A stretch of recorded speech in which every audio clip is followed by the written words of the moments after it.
If you look at it, sir, till Jayalalitha ji is alive, till Madam is alive, she is a far superior Hindutva or a Hindu leader than anybody in Tamil Nadu. Far superior Hindutva leader. இன்றைக்கு அதிமுகவினுடைய அந்த ஆட்சி ஜெயலலிதா தலைமையிலே தொடர்ந்திருந்தால் அண்ணாமலை இந்த அறிக்கையை வெளியிட்டதற்காகவே விரட்டப்பட்டிருப்பார். இன்னைக்கு சுப்பிரமணிய சாமியை ஓட விரட்ட விட்டது யார்? ஜெகத்குரு என்று தன்னை சொல்லிக் கொண்டிருந்த சங்கராச்சாரியாரை சிறைக்கு அனுப்பியவர் ஜெயலலிதா. திராவிட இயக்கத்தினுடைய வரலாற்றிலேயே மிகப்பெரிய அதிசயம், ஜெயலலிதாவை பாராட்டி கலைஞர் அவர்களை அறிக்கை விட்டது சங்கராச்சாரிய அரசு. தந்தை பெரியார் ஒருவேளை உயிரோடு இருந்திருந்தால் அதை பாராட்டி இருப்பார் சங்கராச்சாரிய கைது. நீங்க சொல்றது ஒரு பாட், இன்னொரு பாட்டுல அவங்க ஒரு இந்துத்துவவாதியா தானே இருந்தாங்கிறது அண்ணாமலை சொன்னதுல எதுவும் உண்மைக்கு மாற்றமானது இல்லையே. பிற்படுத்தப்பட்டோருக்கான இடஒதுக்கீட்டுல 27% மட்டுமே இருந்ததை 50% உயர்த்த வேண்டும் என்பதற்கு சட்டசபையிலே தீர்மானம் இயற்றி மத்திய அரசு இதை செயல்படுத்த வேண்டும் என்கிற ஒரு கோரிக்கையை சட்டசபை தீர்மானமாக இயற்றியவர், சட்டம் இயற்றியவர் ஜெயலலிதா அல்ல. இந்த நம்பிக்கை கொண்டவர்களுக்கான கட்சியாக அதிமுக இருந்துச்சு. இன்னைக்கு அந்த வெற்றிடம் இருக்கு, அந்த இடத்தை இன்றைக்கு பாஜக நிரப்பும். பாஜகவோடு கூட்டணி செய்தது என் வாழ்நாளில் செய்த மிகப்பெரிய வரலாற்று பிழை, அதை ஒரு நாள் நான் செய்ய மாட்டேன் அப்படின்னு அவர் பகிரங்கமாக பேசினார். வாஜ்பாய் அரசாங்கத்தை கவிழ்த்தாரு ஜெயலலிதா. ஓடியா லேடியா என்கிற நிலைமையை உருவாக்கி மோடியை ஓட விட்டு தமிழ்நாட்டிலே ஒரு சீட்டு கூட ஒரு ஜெயிக்க முடியாது என்கிற நிலைமைக்கு ஆளாக்கினார். ஓ ராமசாமி மாதிரி அரசியல் புரோக்கர்களால் வழிநடத்தப்பட்டவர் என்கிற காரணத்தினாலேயே அவர் சில தவறுகளை செய்தார். அந்த தவறுகளில் அவர் நிலை நின்றாரா? அதான் கேள்வி நமக்கு. அந்த தவறுகளிலே அவர் நினைத்திருந்தால் நீங்கள் இந்துத்துவவாதின்னு சொல்லலாம். எப்படி சொல்றீங்க? ஏன் தந்தை பெரியார் கூட காசிக்கு போயிருக்கிறாரு, சாமி கும்பிட்டு தான் இருந்திருக்கிறாரு. ஆனால் தொடக்கம் கணக்குல வராது. இறுதியாக அவர்கள் யார் பக்கம் நின்றார்கள் அதான் கணக்கு. ராமர் கோயிலை கரசேவைக்கு இங்கிருந்து ஆள் அனுப்புனது யாரு? பிரபாகரனை தூக்கில் போட வேண்டும் என்றும் ஜெயலலிதா சொல்லியிருக்காங்க. ஆனால் இறுதி காலத்திலே தமிழ் தேசிய சக்திகளுக்கு ஆதரவாக அவர் நின்றாரா இல்லையா? ஓட்டுக்காக மாறி இருப்பாங்க.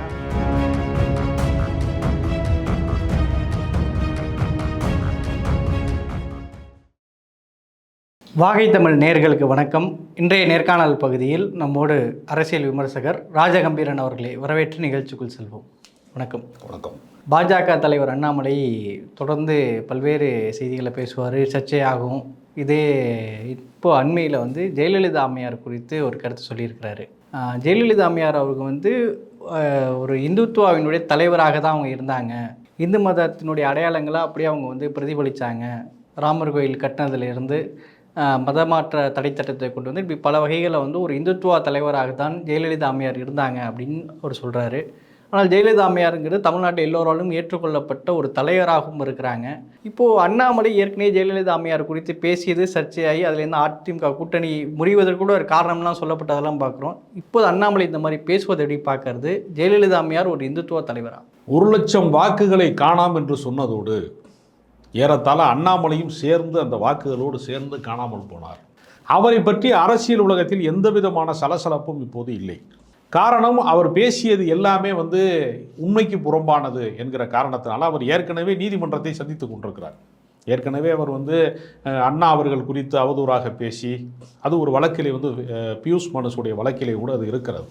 அவர் நிறைய தத்துவங்களை அண்ணாமலை சொல்லியிருக்கிறார். உதாரணத்திற்கு, ஜெயலலிதாவை விடவும் என்னுடைய மனைவி ரொம்பவும் வலிமையான ஒரு சிறந்த ஆளுமை மிக்கவர்னு கூட சொன்னார். அவர் பொண்டாட்டி யாருன்னு அவருக்கு மட்டும்தான் தெரியும். நாட்டுன்னா ஜெயலலிதாவே இந்த உலகத்துக்கே தெரியும். இப்படியெல்லாம் அதாவது அவதூறுகளையும் அபாண்டங்களையும் பொய்களையும் அவர் தொடர்ச்சியாக பேசி வரக்கூடியவர். இப்பொழுது அடுத்த கரடியை விட்டுருக்காரு. புதுசாக இன்னொரு புது கரடி ஒன்று விட்டுருக்காரு. என்னன்னா, அவர் இந்துத்துவாவுக்குத்தான் அவர் ஜெயலலிதா உரித்தானவர் ஒரு கருத்தை சொல்லியிருக்கிறார். இந்த கருத்தை நான் முதல்ல வரவேற்கிறேன். ஏன்னா 2004 தீபாவளி அன்னைக்கு ஜெகத்குரு என்று தன்னை சொல்லிக் கொண்டிருந்த சங்கராச்சாரியாரை சிறைக்கு அனுப்பியவர் ஜெயலலிதா. இந்த வரலாற்றை திராவிட இயக்கத்தினுடைய தலைவர்களாக இருந்தவர்களோ, பெரிய பெரிய மாபெரும் புரட்சிகளை பேசியவர்களோ, மாற்றத்தை பேசியவர்களோ கூட செய்ய முடியாத ஒரு சாதனையை செஞ்சிருக்கிறார். தந்தை பெரியார் ஒருவேளை உயிரோடு இருந்திருந்தால் அதை பாராட்டி இருப்பார் சங்கராச்சாரிய கைதை. ஆனால் அதற்கு பதிலாக அன்றைக்கு எதிர்க்கட்சி தலைவராக இருந்த கலைஞர் அவர்கள் ஜெயலலிதாவை ஒரு முறை பாராட்டி இருக்கிறார் என்றால் எப்பொழுது பாராட்டி இருக்கிறார் தெரியுமா? 2004 சங்கராச்சாரிய அரசுக்கு வரவேற்று அறிக்கை வெளியிட்டார் கலைஞர் கருணாநிதி. இது ஒரு வரலாறு.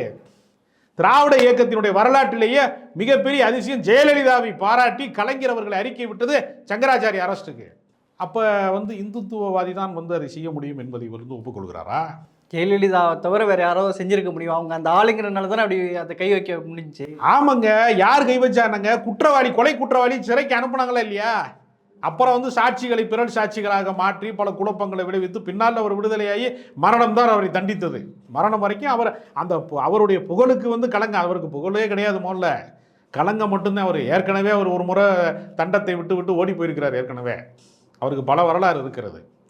அதனால சங்கராச்சாரியை கைது செய்த ஜெயலலிதாவை அண்ணாமலையும் பாராட்டுகிறார் என்பது ஒரு நல்ல ஒரு வரவேற்பு. நீங்க சொல்றது ஒரு பாட்.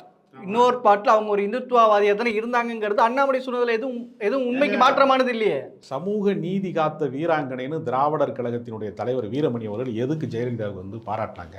பிற்படுத்தப்பட்டோருக்கான இடஒதுக்கீட்டில் 27% மட்டுமே இருந்ததை 50% உயர்த்த வேண்டும் என்பதற்கு சட்டசபையிலே தீர்மானம் இயற்றி மத்திய அரசு வந்து இதை செயல்படுத்த வேண்டும் என்கிற ஒரு கோரிக்கையை சட்டசபை தீர்மானமாக இயற்றியவர், சட்டம் இயற்றியவர் ஜெயலலிதா இல்ல. அந்த வரலாற்று பெருமை அவருக்கு இருக்குல்ல. அவர் வந்து சட்டப்பேரவையில் நான் ஒரு பாப்பாத்தின்னு அவர் சொன்னது உண்மைதான். அதுக்காக அவருடைய குறைகளை நான் மறைத்து பேசலை. ஆடு கோழி வெட்டக்கூடாதுன்னு சட்டம் போட்டாங்க. அப்புறம் வந்து மதமாற்ற தடை சட்டம் போட்டாங்க. அதுக்கெல்லாம் தமிழ்நாட்டில் என்ன எதிர்வினை நடந்தது?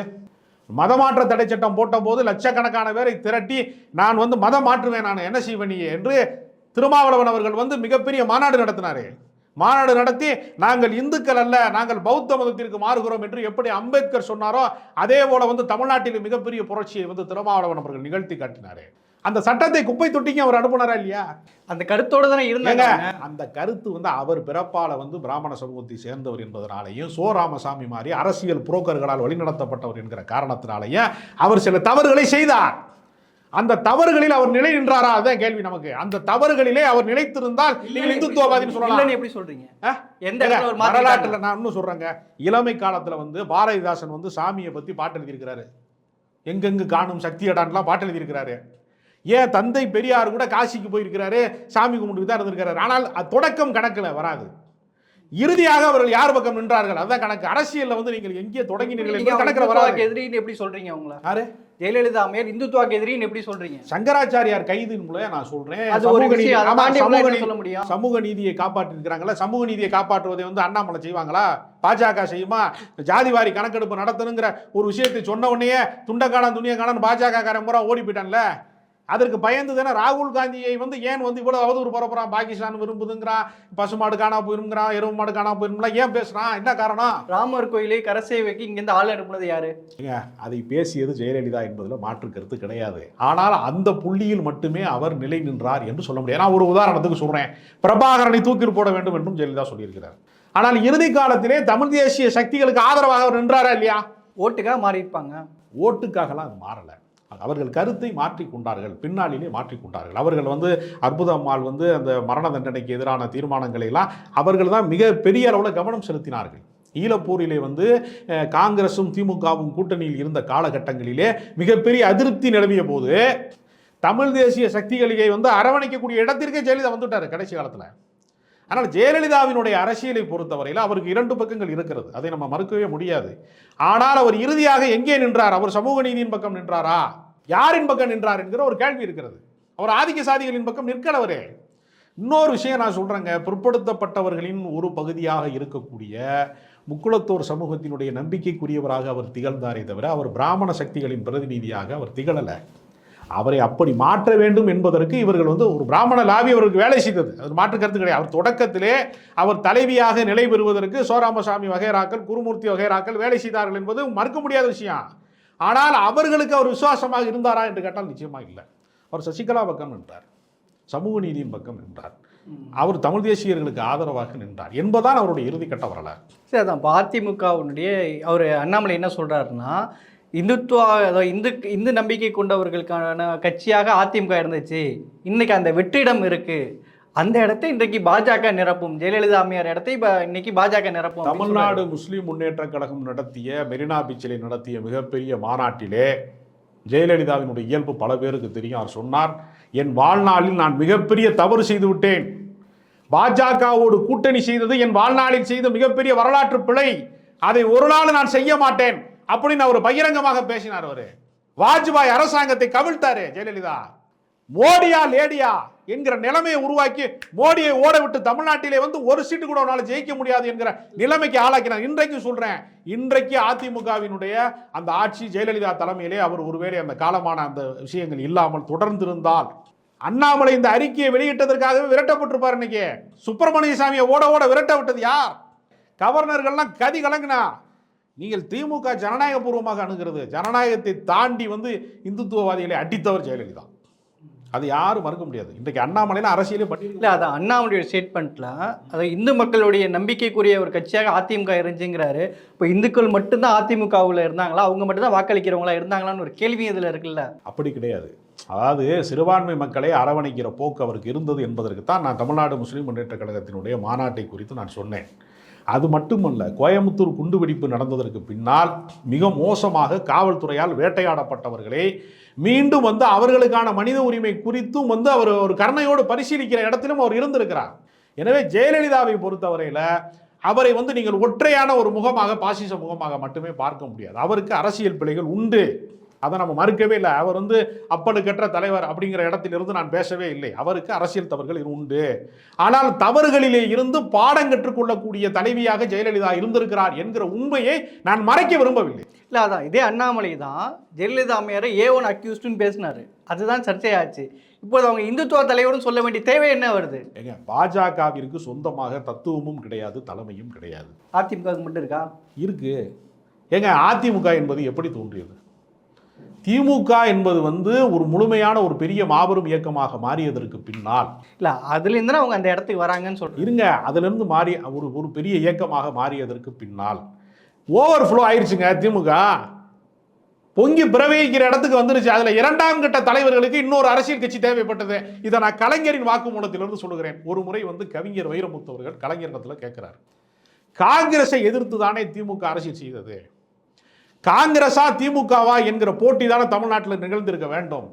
அரசியல் அப்படி நடக்காமல் தமிழ்நாட்டு அரசியலிலே திமுகவா அதிமுகவா என்கிற நிலைமை வந்ததை குறித்து, எம்ஜிஆர் உங்களுக்கு எதிர்நிலைப்பாட்டுடைய தலைவராக மாறியது குறித்து உங்களுக்கு என்ன அபிப்பிராயம் இருக்கிறது என்று தனிப்பட்ட உரையாடலிலே வைரமுத்து கேட்கிறார். அப்பொழுது கலைஞர் அவர்கள் சொல்லுகிறார், நல்ல வேளையாக நம் பங்காளிகளுக்குள் நடந்த சண்டையாக அது மாறிவிட்டது. தேசிய கட்சிக்கும் திராவிட கட்சிக்குமான போட்டி இல்லாமல் போனது எனக்கு மகிழ்ச்சி தான் என்று சொல்லியிருக்கிறார். அவருடைய நண்பர் தான் எம்ஜிஆர். மாற்று கருத்து என்பது வேறு. இரண்டு திராவிட இயக்கங்களுக்கான போட்டியாக மாறியதை நான் வரவேற்கிறேன், ரசிக்கிறேன் என்றுதான் கலைஞர் அவர்கள் பதிவு செய்திருக்கிறார். இந்த தனிப்பட்ட உரையாடலை பின்னாளிலே வைரமுத்து அவர்கள் பகிரங்கமாக அறிக்கையின் மூலம் பதிவு செய்திருக்கிறார். மீண்டும் இன்னொரு நேர்காணலின் வழியாக பதிவு செய்திருக்கிறார். இந்த கருத்து வந்து கற்பனாவாதமான கருத்து அல்ல, இது ஆதாரபூர்வமான நிரூபிக்கப்பட்ட உண்மையான கருத்து. அப்படி என்றால் என்ன அர்த்தம்? அதிமுக என்பது திராவிட இயக்கத்தினுடைய தொடர்ச்சி தான். அதில் கொஞ்சம் காம்ப்ரமைஸ் இருக்கலாம், பின்னால் போய் வந்து எடப்பாடி பழனிசாமி அடமானம் வைத்திருக்கலாம், எல்லாமே நடந்திருக்கலாம். ஆனால் இந்துத்துவ கட்சி என்பதை நம்ம வந்து ஒப்புக்கொள்ள முடியாது. இல்லை, அதுதான் இப்போ அண்ணாமலை சொல்கிறாரு, ஜெயலலிதா அம்மையார் காலம் இருந்த வரைக்கும் அது ஒரு இந்துத்துவ சிந்தனையோடு இருந்துச்சு, இன்றைக்கி அதை கைவிட்டுருச்சுன்னு சொல்கிறாரு.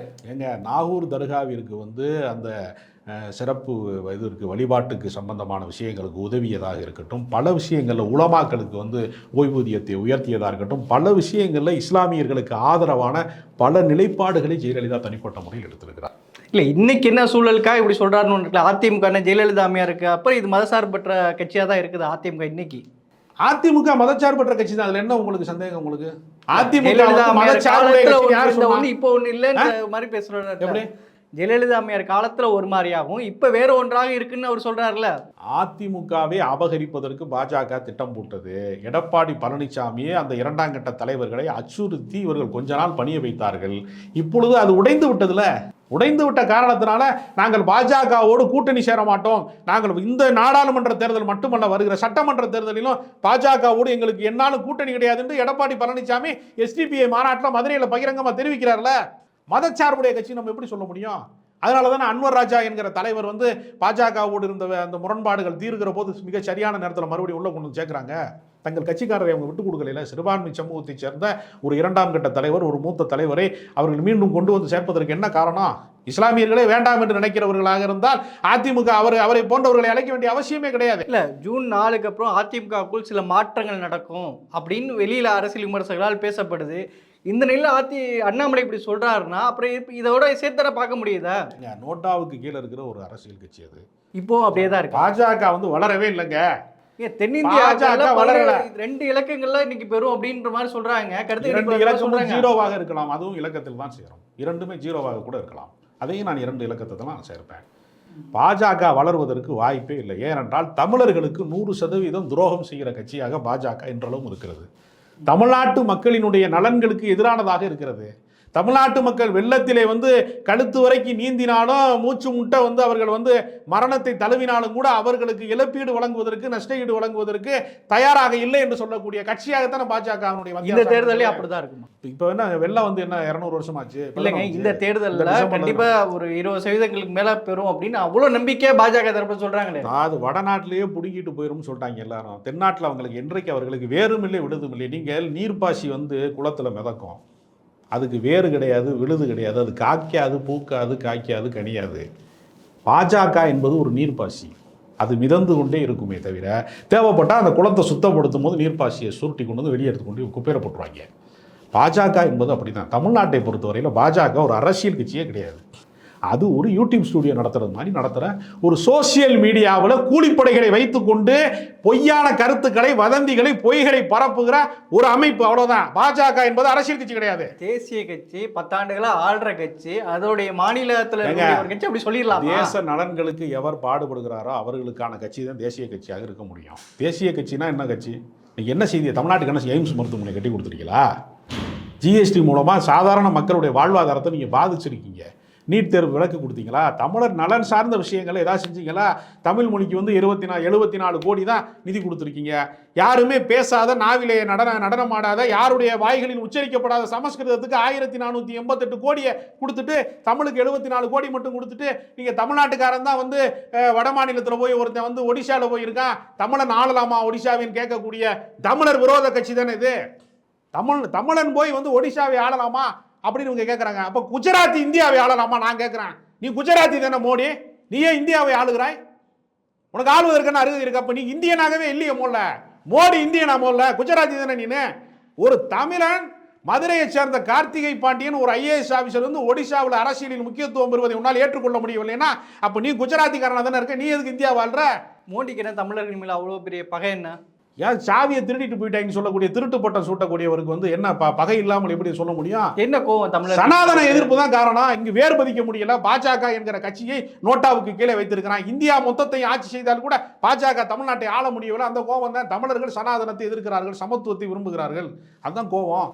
சாதிய கட்டுமானத்தை, வர்ணாசிரமத்தை, இந்த பொய்களை, புழுகுகளை நம்ப மறுக்கிறான். கடவுளின் பெயரால் கலவரம் செய்வதற்கு தமிழர்கள் வர மறுக்கிறா. எல்லாரும் ஒன்று கூடுறான். நாகூர் தர்காவுக்கும் வேளாங்கண்ணிக்கும் இந்துக்கள் போகிறான். சாயங்காலம் ஆனால் பள்ளிவாசல் மசூதியில் குழந்தைகளுக்கு ஓதி பார்ப்பதற்கு இந்து பெண்கள் நிற்கிறாங்க. இந்த மண்ணிலே நல்லிணக்கம் நிலவுகிறதே என்கிற வேதனை தான். வேற என்ன மோடிக்கு இருக்கு? சமூக நல்லிணக்கம் இந்த மண்ணிலே இருக்கிறது, தமிழ்நாட்டில் இருக்கிறது. அதை கலைக்க முடியவில்லையே, குலைக்க முடியவில்லையே. எவ்வளவுதான் வேடம் போட்டாலும் மண்டை மேல இருக்க கொண்டையை மறைக்க முடியலையேங்கிற கோவம். தமிழ்நாட்டில் பேசினா சரி, வெளிமாநிலங்களில் பேசுறாரு, இங்க தேர்தல முடித்த நிலையில பேசுறதை எப்படி புரிஞ்சுக்கிறது? அதை தென்னிந்தியர்கள் வந்து வட இந்தியர்களை பற்றி தவறாக பேசுகிறார்கள் என்று மாநிலத்துக்கு மாநிலம் மோதலை உருவாக்குவதற்கு முயற்சிக்கிறார்கள். தமிழர்கள் தான் வந்து ஜெகநாதர் ஆலயத்தினுடைய பொக்கிஷ சாவிகளை கொண்டு வந்து ஒளித்து வைத்திருக்கிறார்கள் தமிழர்கள் என்று தமிழர்கள் மீது திருட்டுப்படி சாட்டுகிறார்கள். இவ்வளவு வன்மம் கொண்டிருக்கிறவர்களை, தமிழர்கள் மீது இவ்வளவு வன்மமும் துவேஷமும் கொண்டிருக்கிறவர்களுக்கு தமிழர்கள் எப்படி ஆதரவு அளிப்பான்? தமிழர்கள் ஒரு நாள் பாஜகவை ஏற்றுக்கொள்ள மாட்டான். கட்சிகள் என்ன பண்ணிட்டு இருக்காங்க? பிரதமர் இந்த மாதிரி பேசிட்டு இருக்காரு, போய் பாஜக அலுவலகத்தை நேரம் பூட்டு போடணும்ல. அதுக்கு மக்கள் மன்றத்திலே தீர்ப்பளிப்பார்கள். தனிப்பட்ட முறையில் போய் ஒவ்வொரு கட்சிக்கும் பூட்டு போடுவான்னா பாஜகவுக்கு எத்தனை முறை பூட்டு போடுறது? அவன் அத்தனை முறை தமிழருக்கு துரோகம் பண்ணியிருக்கான். அப்போ பாஜக ஆஃபீஸ் மொத்தமுமே பூட்டு தான் போட்டுக்கிட்டு இருக்கணும். ஒரு நாள் கூட அதை வந்து பூட்டை எடுக்கவே முடியாது. அவ்வளோ துரோகம் பண்ணியிருக்கானே. ஒரு துரோகம் பண்ணால் ஒரு முறை பூட்டு போடலாம். லட்சம் முறை துரோகம் பண்ணவனுக்கு எத்தனை பூட்டு போடுறது? அதனால் அவன் வந்து என்ன பண்ணுறான், நீங்கள் யோசிச்சு பாருங்களேன். இப்போ வைத்தியராமன் தெருவில் வந்து பாஜகவுடைய கமலாலயம் இருக்குது. அதே தெருவில் தான் சிபிஎம்மோட ஆஃபீஸ் இருக்குது, 2 கட்டடம் தள்ளி. சிபிஎம் ஆஃபீஸு மக்களுக்காக போராடுவதனால அவன் மக்களை நம்பி உட்காந்துருக்கான். இவன் பாருங்க, போலீஸை நம்பி, துப்பாக்கியை நம்பி தான் உட்காந்துருக்கான். ஏன்னா மக்கள் விரோதி, மக்கள் பூந்துருவான்னு பயப்படுறான். மக்களை நம்புகிறவனுக்கு போலீஸ் தேவைப்படாது. ஜனங்களை நம்பாதவன் வந்து ஆயுதங்களை நம்புகிறான். அவன் அரசியலை நம்பவில்லை, ஆயுதங்களை நம்புகிறான், கலவரங்களை நம்புகிறான், பொய்களை நம்புகிறான், வதந்திகளை நம்புகிறான். அதனால வெற்றி பெற முடியாது என்பதை முன்கூட்டியே தெரிந்து கொண்ட பாஜகவினுடைய ஒரு தொண்டை கட்ட விரலை வெட்டிக்கிறானா இல்லையா? தேர்தல் ரிசல்ட்டே 4ஆம் தேதி தான் வருது. முன்கூட்டியே ஒருத்தன் கட்ட விரலை வெட்டிக்கிறான். எவ்வளவு நம்பிக்கையா இருக்கிறான் பாஜக வெல்லாதுன்னு. கட்சி தொண்டனை நம்பிக்கிறான். பிரசாந்த் கிஷோருங்கிற தேர்தல் வியூகர் அவர் சொல்றாரு 303 இடங்களெல்லாம் ரொம்ப எளிதாக பாஜக வெல்லும் சொல்றாரு. பிரசாந்த் கிஷோருங்கிறவன் ஒரு புரோக்கர், ஒரு தரகர். காசு கொடுத்தா யாருக்கு வேணாலும் வேலை செய்வான். திமுகவுக்கு வேலை செய்வான், அண்ணா திமுகவுக்கு வேலை செய்வான், பாஜகவுக்கு வேலை செய்வான், யாருக்கு வேணாலும் வேலை செய்வான். நீங்க கல்யாண புரோக்கர், வீட்டு புரோக்கர்லாம் பார்த்தது இல்லையா? அது மாதிரி அவன் வந்து ஒரு புரோக்கர், அவ்வளவுதான். ஒரு புரோக்கர் என்ன சொல்லுவான்? கண்ணு சரியாக தெரியாததுக்கு வந்து அது அழகாக இருக்குங்க அந்த பொண்ணுன்னு சொல்லி கல்யாண புரோக்கர் சொல்லுவானா இல்லையா? ஒருத்தர் வீட்டை போய் காமிச்சு அழகாக தண்ணி வருங்க அப்படி வருங்க அப்படின்னு சொல்லுவானா இல்லையா? ஓட்ட உடசலாக இருக்கிற வீட்டை சொல்லுவானா இல்லையா? புரோக்கர்கள் போய் சொல்லுவார்கள். பிரசாந்த் கிஷோருங்கிற ஒரு புரோக்கர் ஒரு நவீன வடிவத்தில் இருக்கிறாங்க, அவ்வளோதான். அதனால புரோக்கர்களின் பேச்சை நம்பிக்கொண்டு உண்மையை நம்ம தேடவே முடியாது. நிகழ்ச்சியில் பங்கேற்று உங்களுடைய கருத்துக்களை பகிர்ந்து கொண்டமைக்கு நன்றி.